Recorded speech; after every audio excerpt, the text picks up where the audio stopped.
સમાચારની શરૂઆત કરીએ તો સમાચાર સુરતથી સામે આવ્યા છે। સુરત મનપાના આરોગ્ય વિભાગના દરોડા, અખાદ્ય ચીઝના વેપારીઓ ઉપર તવાઈ, મોટો શંકાસ્પદ અખાદ્ય જથ્થો સીઝ કરવામાં આવ્યો। મિલાવટી અને નકલી પનીર ઝડપાયું। નકલી પનીરનો સ્થળ ઉપર જ નાશ કરવામાં આવ્યો। આરોગ્ય મંત્રની જાહેરાત બાદ કાર્યવાહી કરવામાં આવી। વેપારીઓમાં તંત્રની કાર્યવાહીથી ભારે ફફડાટ। તો મિલાવટી અને નકલી પનીર ઝડપાયું છે। સમગ્ર મામલે કાર્યવાહી કરવામાં આવી। નકલી પનીરનો સ્થળ પર જ નાશ કરવામાં આવ્યો છે।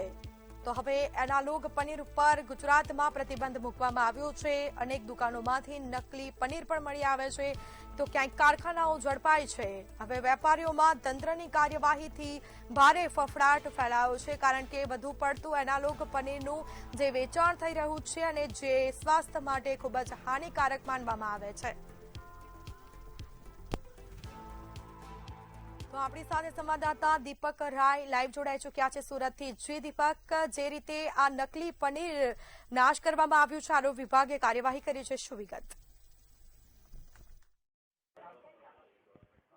આરોગ્ય મંત્રી પ્રફુલ્લ પાનસરિયાની અહેવાલ બાદ ખાસ કરીને વાત કરીએ છીએ એન્યુઅલ પનીર છે બેન કરવામાં આવ્યું છે ગુજરાતમાં। ત્યારબાદ સુરત મહાનગરપાલિકા જે આરોગ્ય ટીમ છે એ દરોડા પડી છે। ખાસ કરીને વાત કરીએ સુરત શહેરમાં ગોરધોર વિસ્તારમાં આવેલા રામચોક પાસે જે જય અંબે ફરસાણ ગલીમાં હાલ જોઈ શકાય છે જે એન્યુઅલ ચીઝ હતું એના પર દરોડો પાડવામાં આવ્યો છે। ખાસ કરીને પરમાર જે દરોડામાં વસ્તુ મળ્યો છે, ખાસ કરીને જે હિસાબે જે લોકો છે એમની ખાસ કરીને જે અધિકારીઓ પણ વાત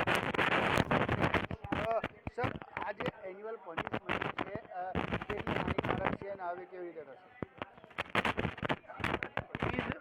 ચીઝ એનાલોગ મળેલ છે। ચીઝ એનાલોગ જે મિલ્કમાંથી બનાવવામાં આવે છે તે મિલ્કમાંથી બનાવવામાં આવેલ નથી, વનસ્પતિ તેલમાંથી બનાવવામાં આવેલ છે અને એની ઉપર સરકારે ગઈ મધરાતથી બેન મૂકવામાં આવેલ છે। તેથી આજે અત્યારે તપાસ કરતાં અહીંથી ચીઝ એનાલોગ મળી આવેલ છે, જેનો નાશ કરવામાં આવશે।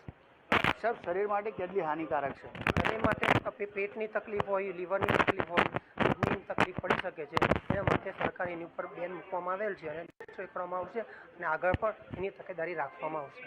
કેટલા મોટા પ્રમાણમાં જે અહીંયા જથ્થો મળ્યો છે? એ તો હમણાં મળ્યો છે, જલ્દી કરીશું પછી એને ખ્યાલ આવશે કેટલા પ્રમાણમાં મળ્યો છે। બિલકુલ, આ જે બાસમતી ઓઇલમાંથી છે જે એન્યુઅલ ચીઝ કરવામાં આવ્યું છે, જોઈ શકાય કે જે હિસાબે મોટા પ્રમાણમાં અહીંયા જથ્થો મળ્યો છે। ખાસ કરીને અહીંયા જે એમને દુકાનમાં જે પનીર છે એમની જોડે પણ ખાસ જોવામાં આવશે કે જે હિસાબે જે પનીર છે એ જે પનીરને ડિસ્ટન્સ કરવામાં પણ આવે છે। ખાસ કરીને વાત કરીએ જે સુરત શહેરના જે ગોરધોર વિસ્તારમાં આવેલા જે ત્યાં જોઈ શકાય છે જે મોટી પ્રમાણમાં જે અહીંયા પનીર છે એ બહાર કાઢવામાં આવી રહ્યું છે। વાત કરીએ જે અધિકારીઓ છે એ પણ અહીંયા પહોંચ્યા છે, જે ખાસ કરીને જે આરોગ્ય વિભાગ છે તે એમની જોડે પણ અહીંયા પહોંચ્યા છે। ખાસ કરીને જે અધિકારીઓ છે પોતે અંદર જઈને હાલ જે ચીઝ પનીર છે એ બહાર કાઢી રહ્યા છે। ખાસ કરીને જોઈ શકાય છે આ પનીર છે અને પનીરને કારણે જે હિસાબે જોઈએ કે જે અધિકારીઓ છે એ પોતે હાજર છે અને જે ચીઝ પનીર છે એને હાલ ડિસ્ટ્રીબ્યુટ કરવા માટે આવ્યું છે। ખાસ કરીને જે હિસાબે વાત કરીએ કે જે અધિકારીઓ છે એમની જોડે પણ વાત કરવામાં આવશું। બેન શું કહેશો, આ કેટલા પ્રમાણમાં મળ્યું છે?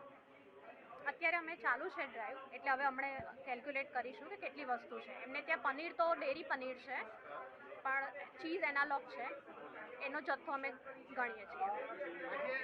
જે ચીઝ છે એ કેટલી હાનિકારક છે? જે ચીઝ મળ્યું છે ને કેટલા પ્રમાણમાં છે? એ હાઇડ્રોજનેટેડ બને છે ચીઝ એનાલોગ, એટલે ડેરી જેટલું આપણને ફાયદો તો ના જ કરે, એ આપણને નુકસાન કરે। બિલકુલ આ નુકસાન છે એમ કહેવામાં આવ્યું છે। ખાસ કરીને વાત કરીએ જે હિસાબે જે અહીંયા લોકો છે જે માલિક છે એમની જોડે પણ વાત કરીશું। ખાસ કરીને આપનું શું નામ છે? દરોડા પાડવામાં આવ્યો છે તમારા ત્યાં, શું કહેશો? બોલો, આપનું નામ શું છે? ઇનાયતભાઈ। આપણા ત્યાં મહાનગરપાલિકા આરોગ્ય ટીમ દરોડા પાડી છે એન્યુઅલ ચીઝને લઈને, શું કહેશો? સારું છે જે પાડી છે તે 12 કલાક પહેલા એ લોકો ઇન્ટિમેશન આપ્યો હતો। હજુ થોડોક સમય તો આપવો પડે ને કે જે માલ જે પડ્યો હોય છે, અમારી પાસે સ્ટોક હોય છે, અમે રોજ સેલ કરતા હોય, એને ડિસ્કાર્ડ કરવાનો અમારી પાસે સમય હોવો જોઈએ કે અમારે વેપારીને પાછો આપવાનો સમય હોવો જોઈએ। બિલકુલ, જે માલિક છે એમ કહી રહ્યા છે કે અમને સમય નથી મળ્યો ડિસ્ટ્રીબ્યુટ કરવા। ખાસ કરીને જે હિસાબે મોટા પ્રમાણમાં છે તે અહીંયા જે એન્યુઅલ પનીર છે એ મળી આવ્યો છે. ખાસ કરીને જોઈ શકાય છે એન્યુઅલ ચીઝ છે જે પણ મળી ગયું છે અને જે મોટા પ્રમાણમાં છે હવે ડિસ્ટેન્સ કરવાનું એટલે નષ્ટ કરવાનું પણ હાથ ધરવામાં આવશે. ખાસ કરીને જે સાહેબ વાત કરીએ કે જે આરોગ્ય ટીમ છે જે આરોગ્ય મંત્રી પ્રફુલ્લ પંચાલની અહેવાલ બાદ હાલ સુરત મહાનગરપાલિકા ટીમ છે તે એક્શનમાં મળે છે અને ખાસ કરીને ઘોડદોડ રેડ વિસ્તારમાં એન્યુઅલ ચીઝ બનાવતી કંપની પર દરોડા પાડીને કાયદેસરની કાર્યવાહી હાથ ધરી છે. જી, જાણકારી આપવા બદલ આપનો આભાર.